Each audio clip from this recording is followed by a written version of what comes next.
नमस्कार। कृतज्ञता पोर्टल पे रिटायर्ड पर्सन का फॉर्म नंबर 7 पर नॉन क्वालिफाइंग सर्विस ज़्यादा से ज़्यादा दिन जैसे कि 1 साल 2 या 3 साल का सर्विस पीरियड किस तरह डिडक्ट किया जाता है और फॉर्म नंबर 7 एजी से रिटर्न आने पर किस तरह आप इसको यानी इस फॉर्म को रीसबमिट कर सकते हो, इसका भी प्रोसेस मैं आप लोगों को इसी वीडियो के द्वारा दिखाऊंगा। और इसी तरह नॉन क्वालिफाइंग सर्विस के बारे में एंड फॉर्म नंबर 7 रिटर्न आने पर रीसबमिट के बारे में बहुत सारे लोग मुझे कमेंट करते रहते हैं, तो आप सब लोग अच्छी तरह से इस वीडियो को देखिएगा।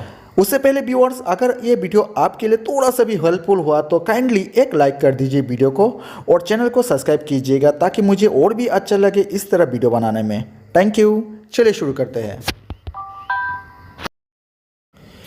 तो व्यूअर्स, यहाँ पे ओपन कर चुका हो तो आप लोगों को पता होगा कि फॉर्म नंबर 7 पे नॉन क्वालिफाइंग सर्विस डिडक्शन पर थोड़ा बहुत मिस्टेक होने की वजह से बहुत सारे लोगों का फॉर्म नंबर 7 रिटर्न आ रहा है। तो इस प्रॉब्लम का सोल्यूशन मैं दिखाता हूँ। चलिए फॉर्म नंबर 7 ओपन कर लेते हैं एक्शन बटन पे क्लिक करके। तो यहाँ पे देखिए मेरा form number 7 return back from AG से आ चुका है ऑलरेडी बहुत सारे लोगों का, यानी इस आईडी का। तो यहाँ पे देखिए, तो चलिए इस बटन पे क्लिक कर लेते हैं। यहाँ पे शो करेगा जो 6% यानी जितना भी पर्सन्स का फॉर्म रिटायर्ड पर्सन का फॉर्म रिटर्न आ गया तो यहाँ पे नाम शो करेगा। एंड रिमार्क्स बटन पे क्लिक करके या व्यू बटन पे क्लिक करके आप लोग जान सकते हो रीज़न क्या है, एक्चुअल रीज़न क्या है, किस लिए फॉर्म रिटर्न आया है। रिमार्क्स यानी व्यू बटन पे क्लिक करके आप जान सकते हो। चलिए मैं आप लोगों को दिखा देता थोड़ा बहुत। ओके, यहाँ पे देखिए व्यू बटन पे क्लिक करने के बाद यहाँ पे शो कर रहा है रीज़न क्या है। रीज़न रिटर्न बैक है, रीज़न बाई एजी यहाँ पे आ रहा है। तो चलिए मैं आप लोग नॉन क्वालिफाइंग सर्विस डिडक्शन किस तरह किया जाता है। तो एक्शन बटन पे क्लिक करके आप फॉर्म नंबर 7 ओपन कर सकते हो। मैं यहाँ से फॉर्म नंबर 7 ओपन कर रहा हूँ, आप लोग देख लीजिए। आप एक्शन बटन पे क्लिक करके भी फॉर्म नंबर 7 ओपन कर सकते हो।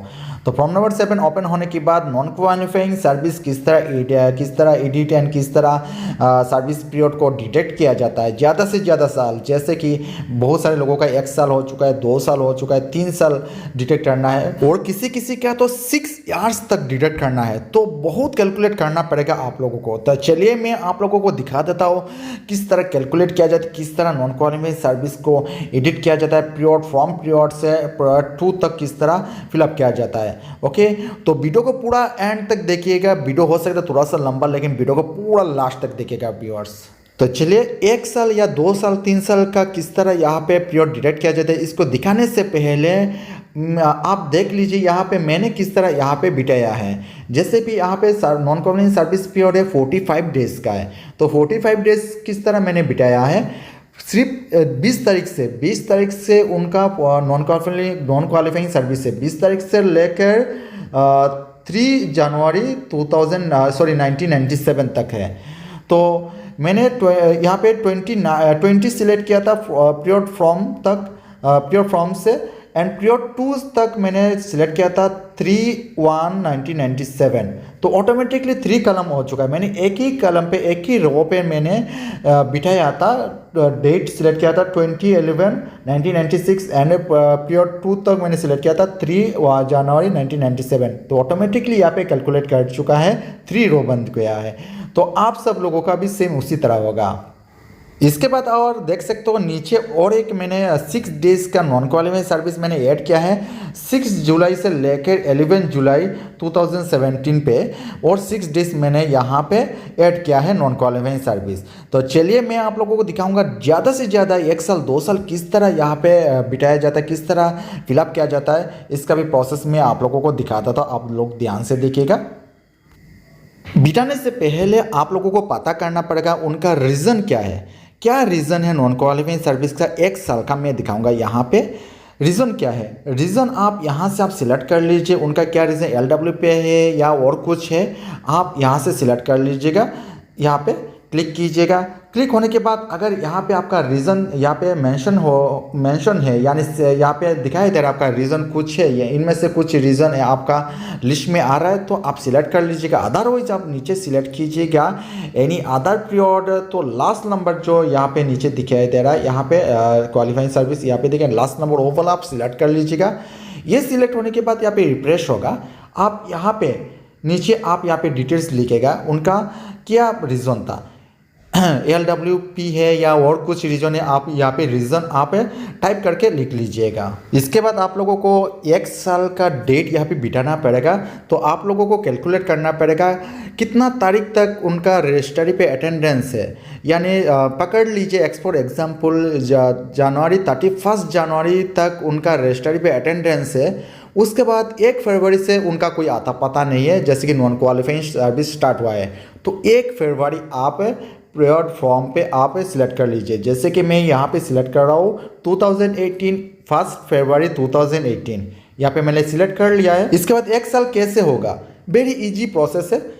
पीरियड 2 पर आप डेट निकल लीजिए, कैलेंडर आप निकल लीजिए, वहाँ पे कितना तारीख तक जाके 1 साल ही होगा।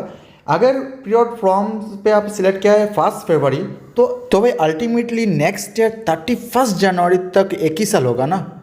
जैसे कि 1 तारीख से 30 तारीख तक 1 महीना होता है ना, सेम उसी तरह 1 साल होगा। तो आप सिलेक्ट कर लीजिए 31 जनवरी 2019, यानी 2019 31 जनवरी तक 1 साल हो चुका है यहाँ पे। ओके, ध्यान रखना इस 1 साल के बीच अगर उन्होंने ज्वाइनिंग कर लिया, उनका 2-3 दिन यानी 1 महीना 2-3 महीना उन्होंने सर्विस पीरियड अटेंडेंस है उनका, तो ये पीरियड आप यहाँ पे ऐड नहीं कर पाओगे, तो ध्यान रखना। ओके, तो इसी तरह 1 साल आप यहाँ पे कैलकुलेट कर लीजिएगा। 1 साल जब अपने यहाँ पे बिठाओगे डेट कंप्लीटली आप बिठाने के बाद आप यहाँ पे ऐड बटन पे क्लिक कीजिएगा। ओके, तो ध्यान रखना। ओके, ऐड बटन पे क्लिक करने के बाद ऑटोमेटिकली यहाँ पे जिस तरह 3 रो बनाया था यहाँ पे ऑटोमेटिकली 12 ईयर्स का यानी 12 रो ऑलरेडी बन जाएगा। यहाँ पे देख सकते हो यहाँ पे 12 रो ऑलरेडी बन चुका है।